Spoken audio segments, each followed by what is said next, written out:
So, how are you spending your summer? Are you taking a break? Are you super busy? Are you taking and making the best of it for yourself, for your business? In this episode, I'd like to dive in and see what summer is like for you and your business.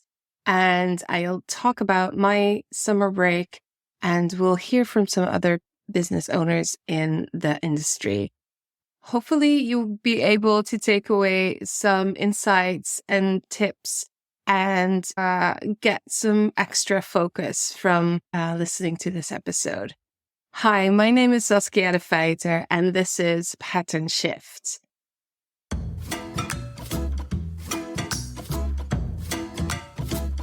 Day-to-day life as a creative business owner can be very lonely and overwhelming, leaving no time to actually grow your business. The Pattern Shift podcast gives you business insights and actionable tips to help you rise out of the day-to-day swamp and start to become more visible and move your business forward.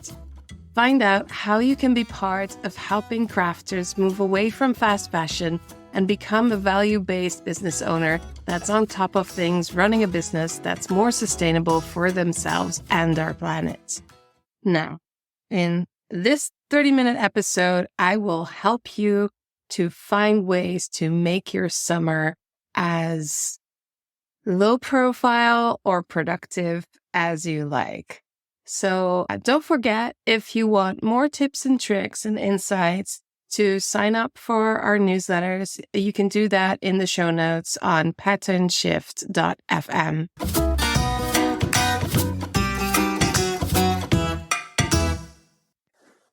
Hello, Saskia.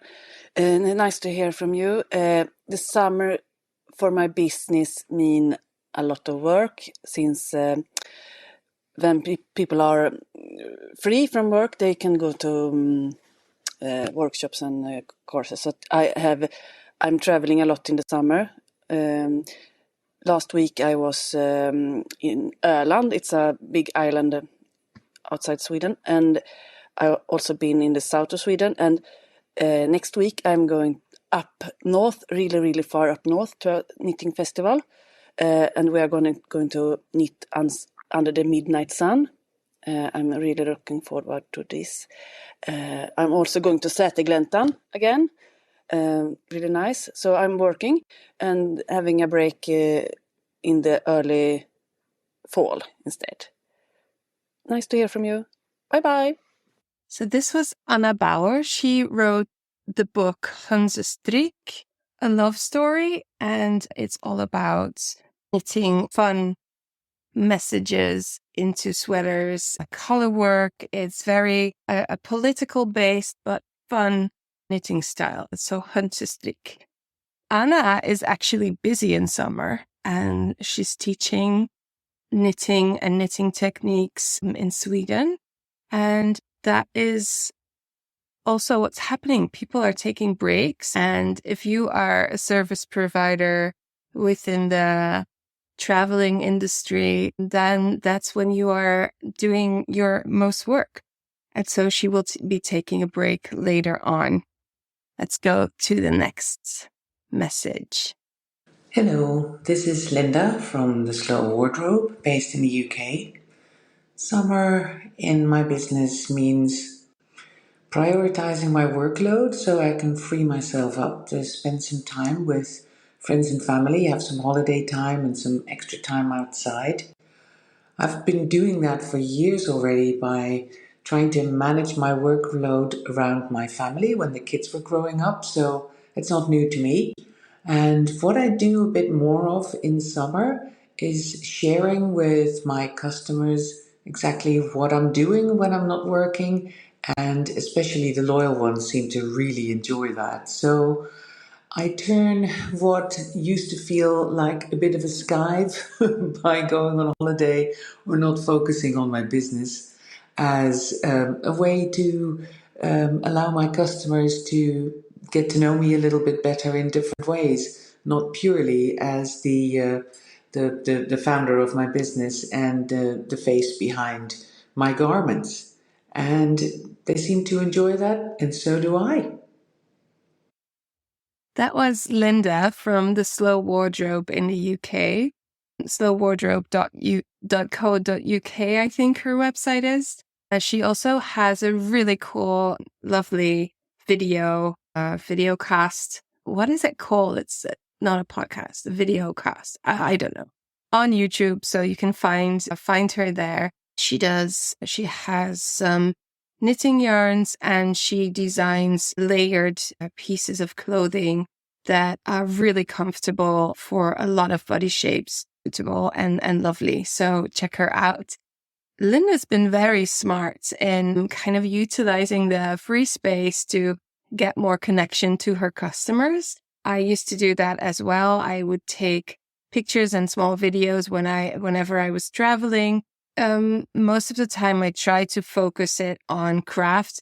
And as I tend to seek craft museums out or places where crafts plays a big role, I would have a double whammy. So it's really nice if your customers can get to know you a little bit better through seeing how you spend your spare time. And I think it's really smart of Linda to take advantage of that time. She is an example of what most people that run shops probably deal with, because if you have a family or if you are a caregiver in any way, there is probably a moment where you take a break. And with the family, it's usually in summer, and it's either 1, 2, or 3 weeks where you go away with your family or you have a staycation, but you try to find time to spend with your loved ones. And that the combination of running your own business and having that focused time for your family can be challenging, to say the least. If you feel the pressure of your customers waiting for you, or if you feel like you should be available to them every day, or at least during work days. But at the same time, your family needs you too. And we all know how we feel about our kids being on our phones all the time. So we should do that ourselves. I think I struggle with that a little bit and try to keep the two separate. But Linda found a really smart way to do that. And I think that is a note we can all take, except for when you feel like you really need like a clean cut break from your work. Obviously, if that's what you need energetically, or if you just need to separate the two completely in order to be able to make that function, that could well be the case. And in that case, just clear communication to your customers on your website, on your social media, even your email, just stating that you are on your summer break, when you will be back, what alternative ways they can use to find their answers or to find what they need. You can still take orders and be very clear about the date when you will be sending off those orders. Just be clear, transparent, and show that you are a human and that you need a break as much as anybody else. And people will then understand. Organizing your time in summer and clear communication is key, I think, to keep a happy customer base.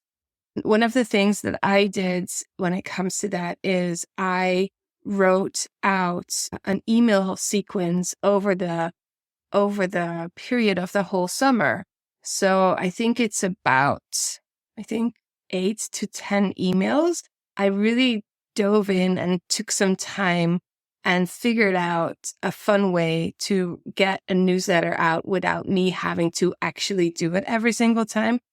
Ideally, I would do that all the time. In terms of planning and systems, I'm all for doing a bulk load of shit and then stepping away and doing something else, because if you do that, your mind keeps focused on one thing and it's just more efficient to do it that way.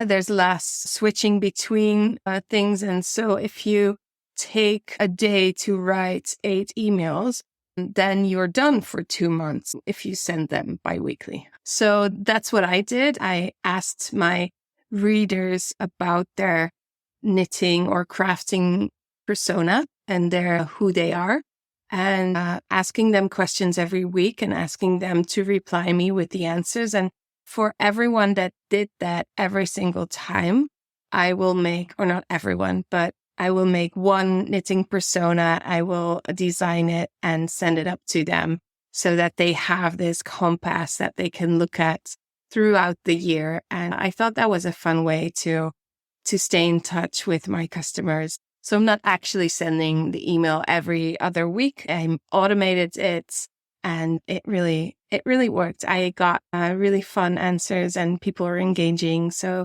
that's always good.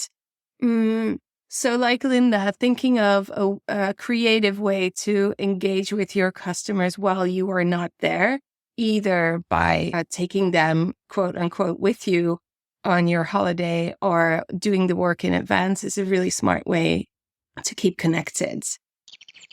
Hi Saskia, this is Natasa Heydra leaving you a message from rural Denmark, where I live and work as an artist. I work with textiles and I work with organizing different kinds of art productions.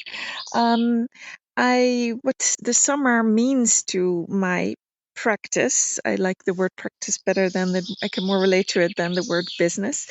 In my practice, it brings me more air, it brings me more light, it brings me more nature because I'm able to work outside. I'd like to work outside, and when the weather permits it, like in summer, I'd love to do that. So it brings me in another kind of rhythm. I take more breaks, in a natural way, because of the heat or the warmth sometimes and the light. It's I guess I just get to another headspace and also allow myself to do that, which I think is healthier. Any amount of work I get done, or ideas or headspace, I think it is not so different. I'm not sure. You asked a question that making me think. So thank you for that, and I hope this short answer gives you something. That was my dear friend Natasha, and she already introduced herself. Didn't you love those birds in the background? That was so amazing. I love what she's saying about at the end where she goes, I'm not sure if I produce the same amount of work, but she does take more breaks, takes it more almost naturally, gets into a flow that is more connected to what she's feeling like. If she's hot, she's going to take it more slow.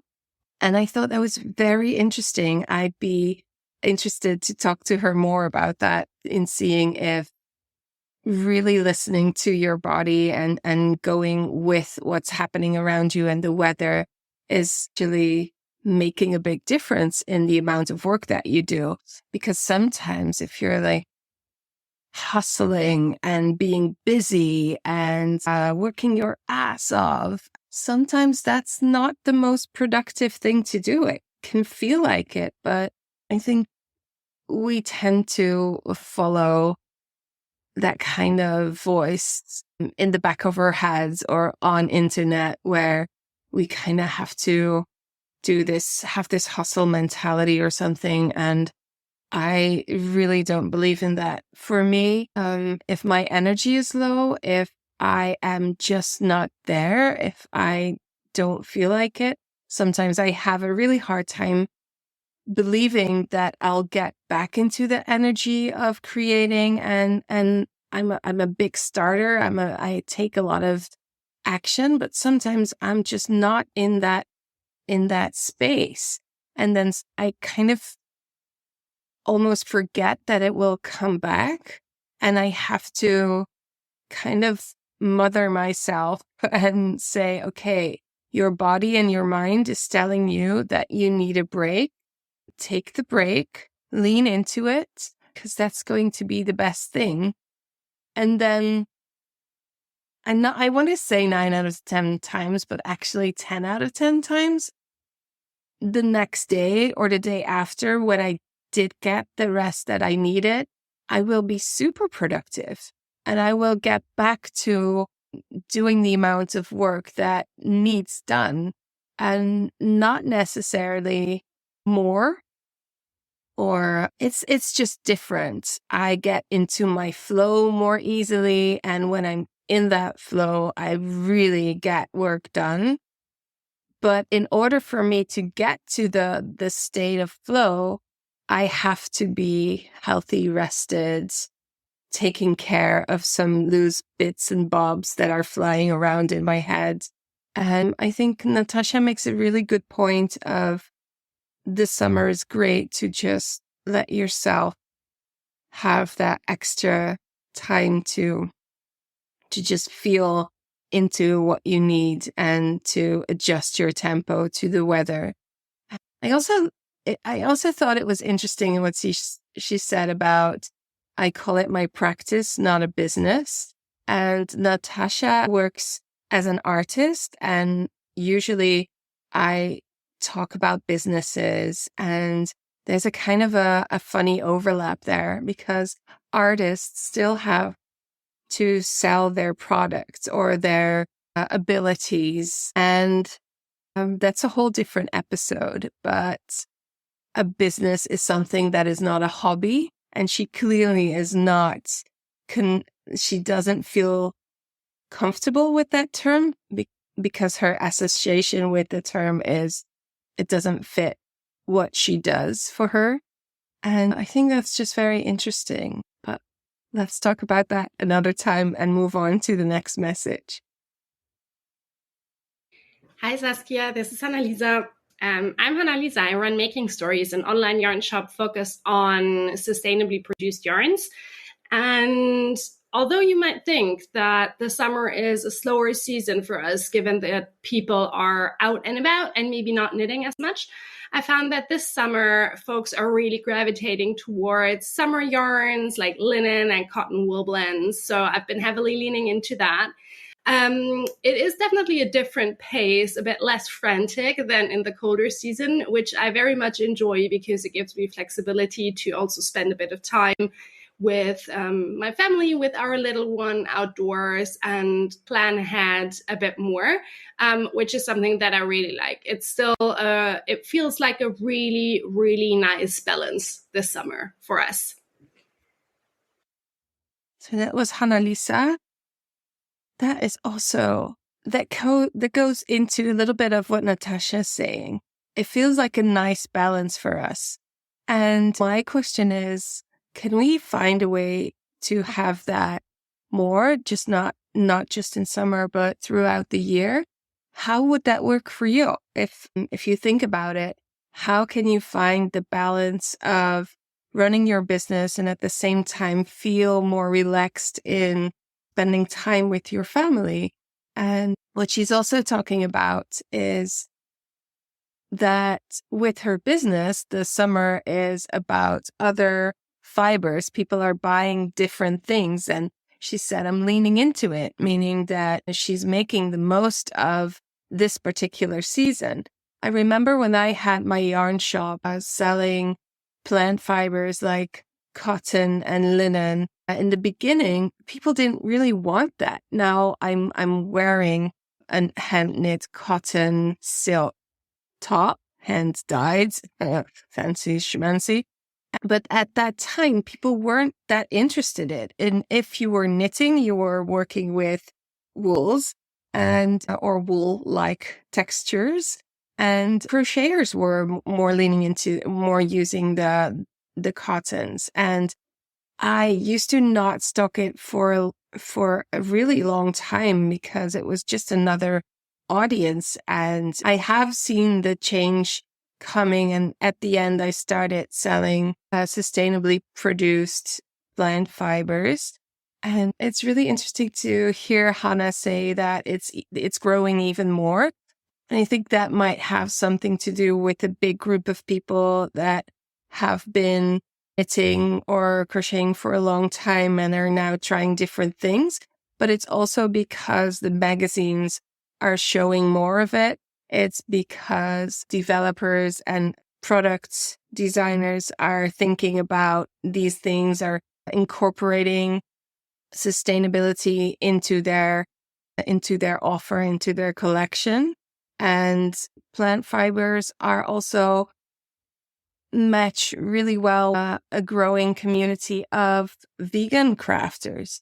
So it's really interesting to see how that kind of changes and how she leans into that in the moment of the summer where plant-based fibers are cooler to wear, less warm, and have their place as well. So let's go to the next one. Oh, what a fun question. Summer means for my business a break. I always take 3 to 4 weeks off during summer, usually towards the later half of July and the beginning of August.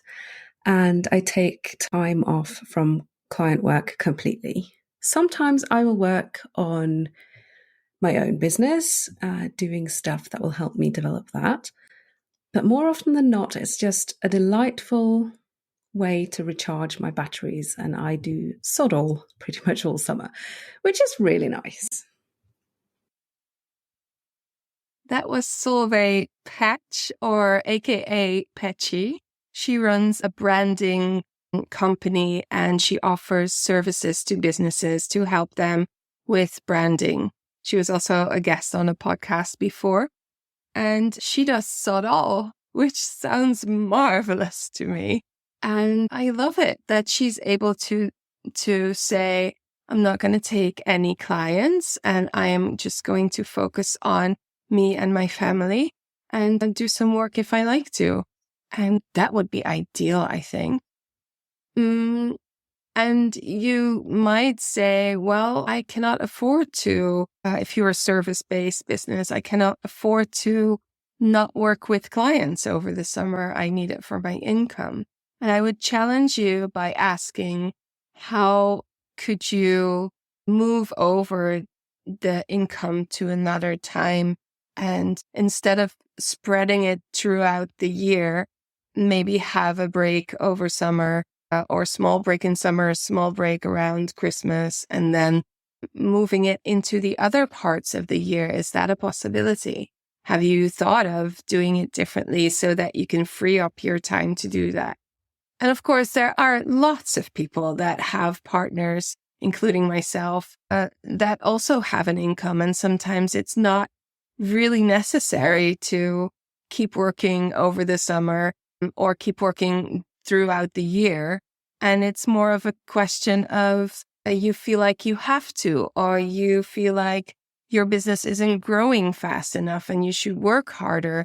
But is that really true? And would you not benefit from a break and a good rest and keep yourself from going into a burnout? And not trying to make things dramatic, but I think sometimes we really need to challenge ourselves in how we think about taking breaks and what our workload should be like, especially if you are a parent or a caregiver in another way, especially if you have energetic needs that are different because you struggle with chronic illnesses or something else, or if you are neurodivergent and have other needs, then it's really key to find out what your work rhythm works best for you. And it takes time to figure that out because a lot of it is trial and error. For myself, I have figured out over time that my most productive hours in the day are around noon, lunchtime. So that's the time when most people have lunch, and that's the time where I do my best work. So I tend to have a late breakfast and an early lunch. Ideally, I have coffee when the kids wake up, when they go to school, and I sit at the breakfast table having coffee, and I'll have a brunch after, and I'll start working around 11 noon-ish. And then I'll just go until I take a break at around 2 and have another healthy-ish snack. And then I go work until my partner comes home. And that's about 6 o'clock, 6:30. So I found out that that works best for me. I found out that in order for me to be able to work out regularly, I have to do it in the morning, not at night. At night, I'm just too wired up if I come back, and I can't sleep. In the morning, it really works best for me too. I always like the kind of a rhythm in a day that makes sense. Like, I'm the kind of person, if I have to go on errands, I want to make a route that makes sense so I can do a loop. So I don't have to go like crisscross across the city. So I kind of love it if it makes sense. So that in terms of planning my workload, this is what works for me. I also am not great at night. So late Zoom calls for me are just not great, but I'll do it because I work internationally. So sometimes I'll have to do it. But then that means that the next day I'll do something to kind of compensate that.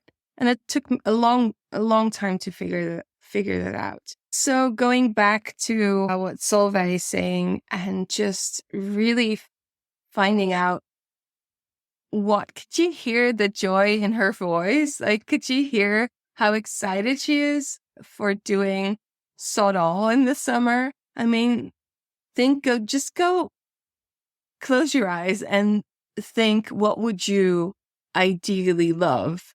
And how can you get there? Can you get there? Can you make some changes? And why not? Just ask yourself those, like, do the 5 times why thing. So why am I not taking breaks? Because I feel like I need to be there for my customers. Why? Because if I'm not there, I will not provide the amount of quality that they expect. Why?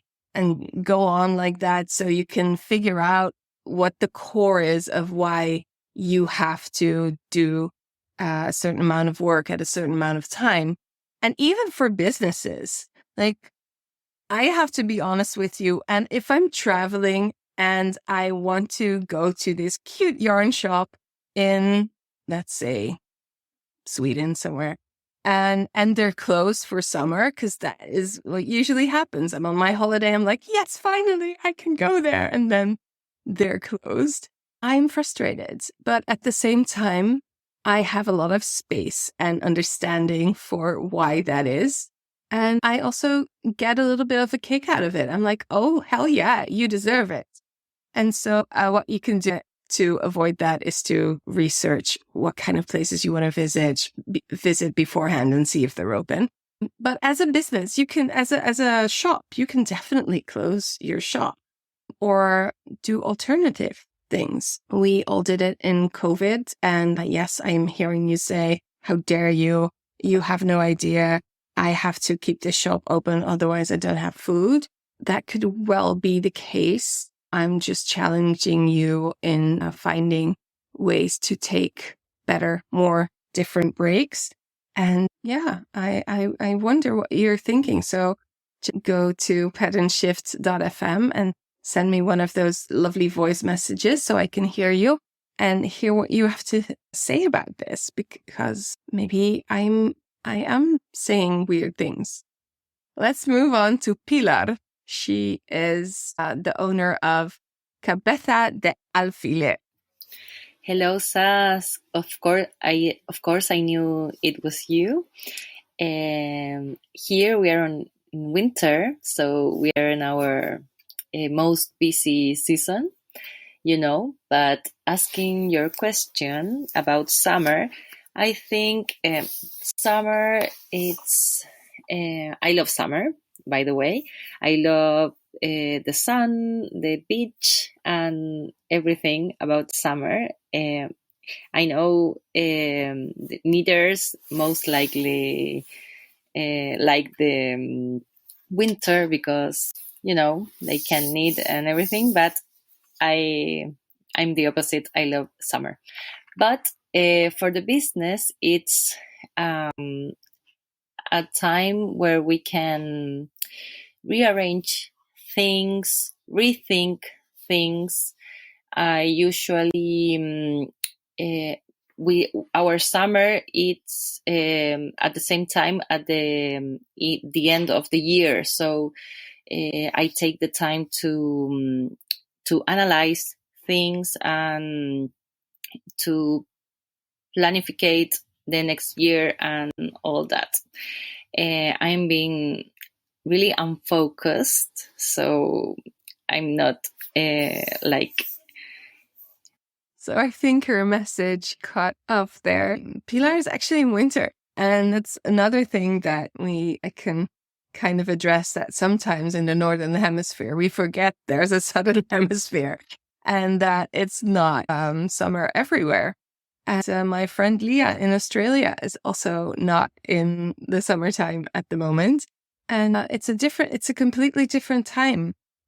I remember the winter time in my yarn shop was a peak season. I was basically focused on keeping the shops stocked up and selling as much yarn as possible. Actually, no, my style was more like selling what people need and not more than they need. So, but you know what I mean. And we do the workshops, the courses. It was a busy time always, but I love winter time when it comes to crafting. I feel more connected to the craft. I feel like I can wear more of what I make. But now, since I've started sewing, that has crept into summer as well. So today I'm wearing a linen hand sewn, of course, it's always hand sewn, a linen pair of pants, white legged, that I made, and a knit top, a cotton silk top that I made. And more I wear throughout the year things that I made myself. And it takes time, obviously. Like, it took me the whole summer to make it sleeveless top because I was also doing a lot of reading. I was not just crafting. And I read an amazing book, let me just tell you, by Simon Batchelor. It's Reframing Marketing. It's a great book. You should really check it out, about doing marketing that is more ethical, and you will love it. So go check that out. I read that book and some other things. So I'm completely drifting off. Let me go back to where I was. We were talking about summer and winter. So yeah, summer now slowly is becoming about sewing more, which I always thought that was weird because knitting can be done outdoors and sewing is usually done indoors. And so it's kind of a juxtaposition of weird things. But sometimes when it's super really hot, I just like to sit in front of a fan and do some sewing. In the Netherlands, we usually don't have air conditioning except for big shops, and maybe some corporate offices have that, but homes usually don't have air conditioning. So that's what I'll do. And yeah, I don't know. I'm in my journey of creating and curating a more conscious wardrobe. I am now embracing all the seasons when it comes to the crafting itself. When it comes to my business, I definitely need a summer break. I need a break from podcasting. I was just listening to another podcast episode, or was it? Yes, it was. And they were saying, as a service-based business, you are not a content creator. That's not your core business. And that is so true. Like, podcasting for me is a conscious choice. I choose podcasting over most social media because I feel better about the way I communicate what I have to share over podcasts than I do sharing that over social media. So it's part of my marketing plan. It's not how I don't make like a penny in podcasting. It's only costing me money. So it's my marketing budget that pays for the podcasting if I have a budget. So yeah, that also makes me think differently about podcasting over summer. I was going to do shorty episodes, but at the beginning of the summer, I was really tired and a little bit uninspired, and I felt like, why not just take an actual break? And I just decided to do it because I can.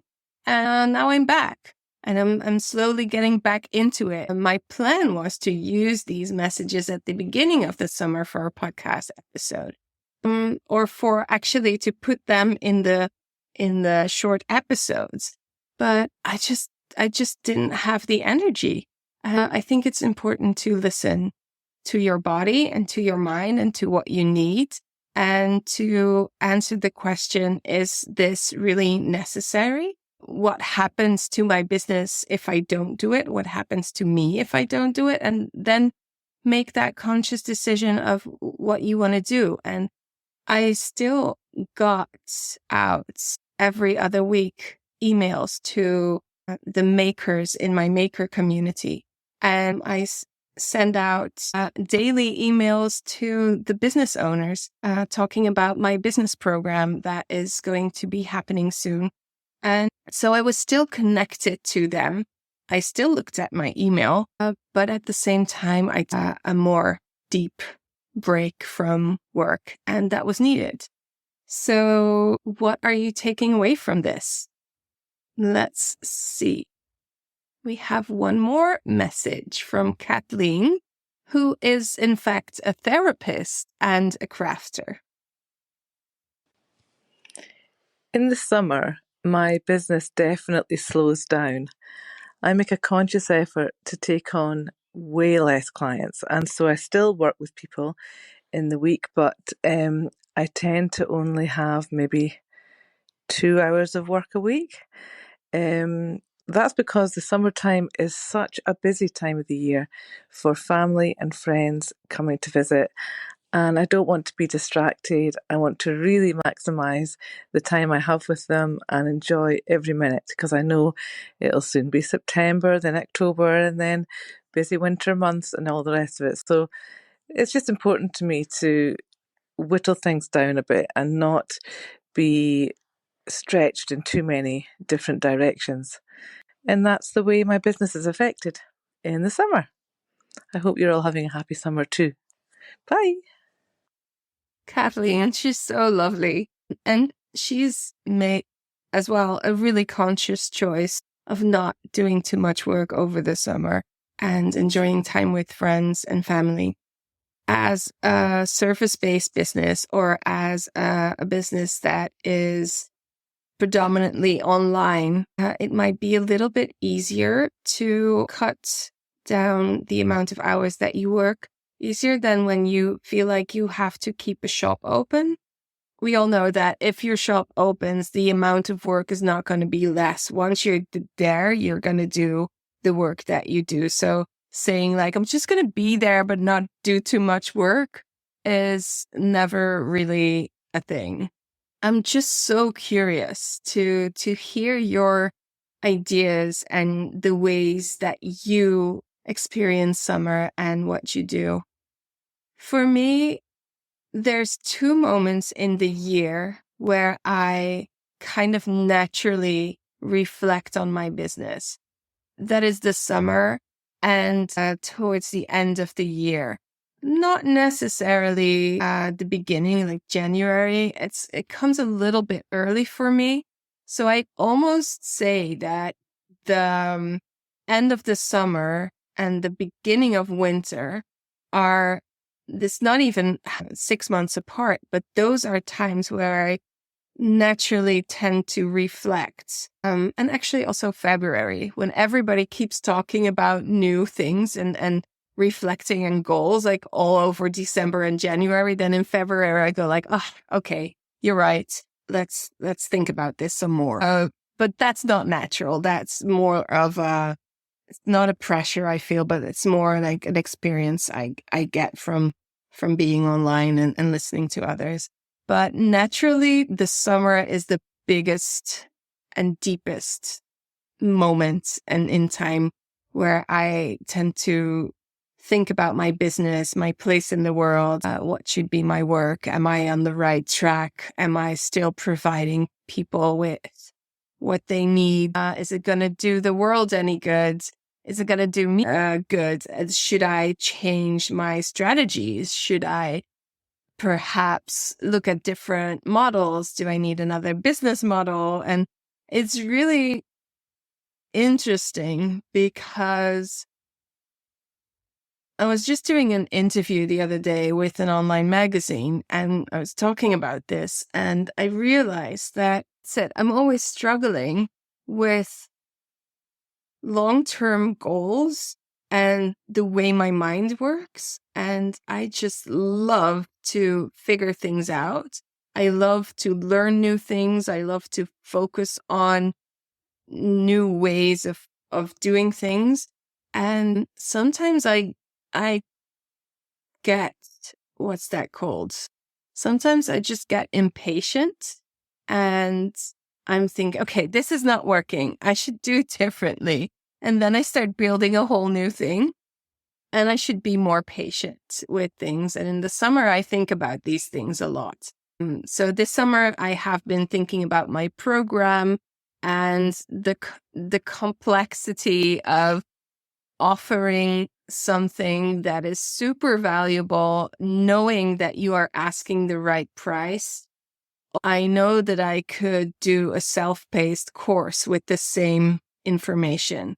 So people want that information. But on my end, I know that what I'm producing not only works, but works best if you do it within a cohort, with momentum, within a certain amount of time where you're full on doing this, where you're deciding this is what I'll be working on, where you have accountability partners, where you talk to me regularly. So you feel like, okay, this is just how it works. I need to get this done because we're in a Zoom call in 2 days.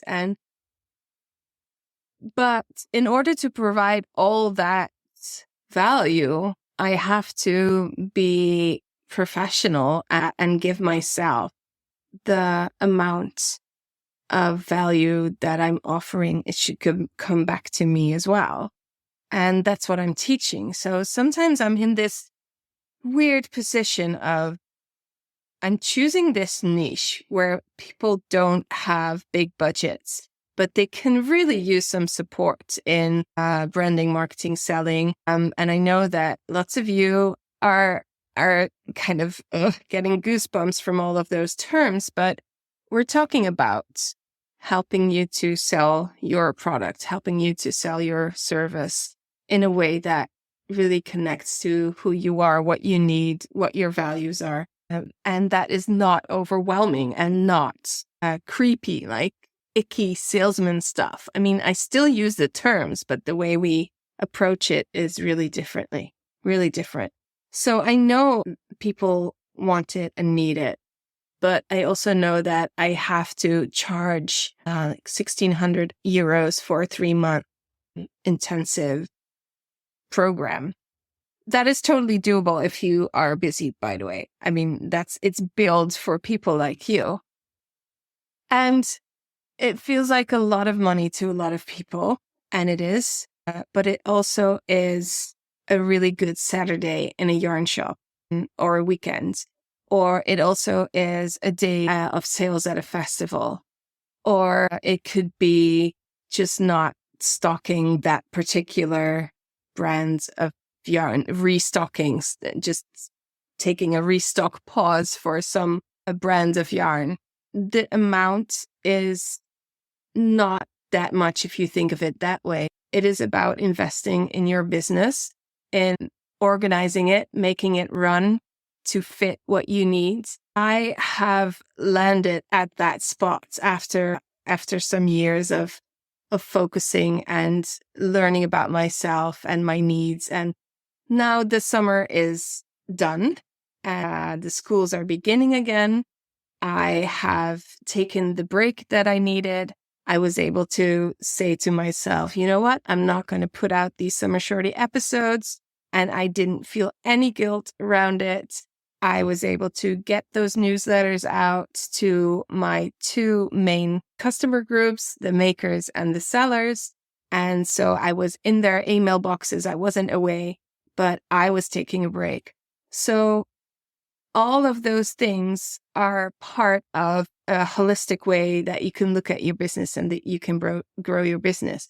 And so in my summer, reflecting on what is the product, what is the shape of the information that I know people like you need, and how can I make it as effective as possible? That's something that I've been thinking about. So if you wanna react to this, and if you wanna give me your opinion, if you've been getting my emails, it's really interesting because I'm going to share this with you. So you know that people always say, don't send too many emails, or email is dead, or all of that. It's so not true. So I decided, okay, I'm just gonna send a whole bunch of emails to the people that are on my business email list and talk about me and why I do things and how I decided to build this program, what the program looks like, why is it beneficial to you, why should you invest in yourself, all these kinds of questions in a series of, I think I said it was 13 emails. And people always say, don't do that. Everyone will leave your list. I will tell you, the open rate was 85%, which is crazy high. So that means that people, at the very least, my subject lines were interesting enough so that people would open the email. The click rate to the call of action that I did, there was a video in there, and I asked people to click through to the website.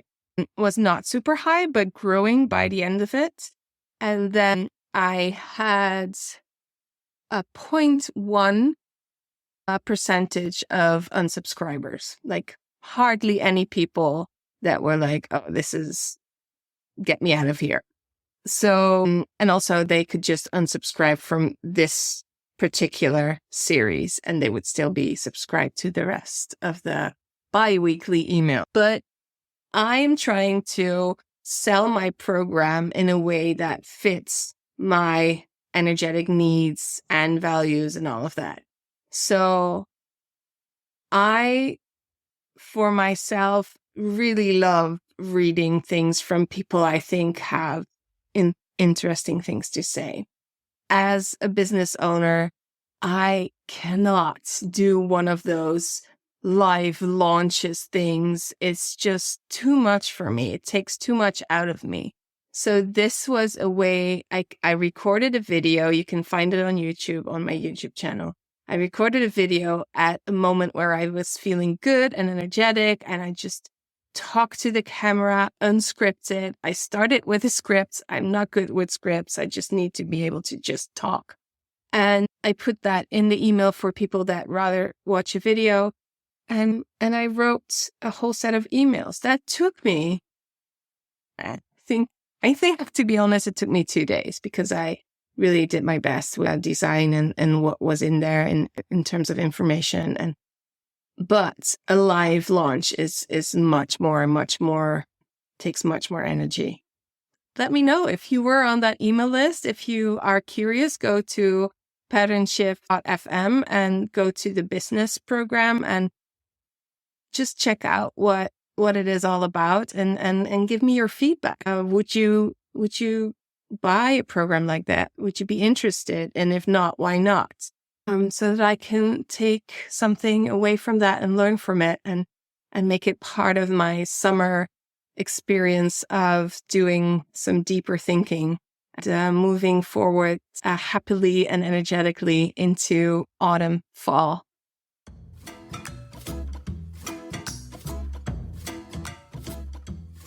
Thanks for listening, and I hope you got something from this, from listening to people in your industry and how they deal with it, giving you a little bit of a sense of our online community is like, and the kind of conversations we have there. Just feels really good to hear somebody else share their experience and learn from it. So if you like, come over to our community. It's open for makers and business owners. There's different ways that you can join.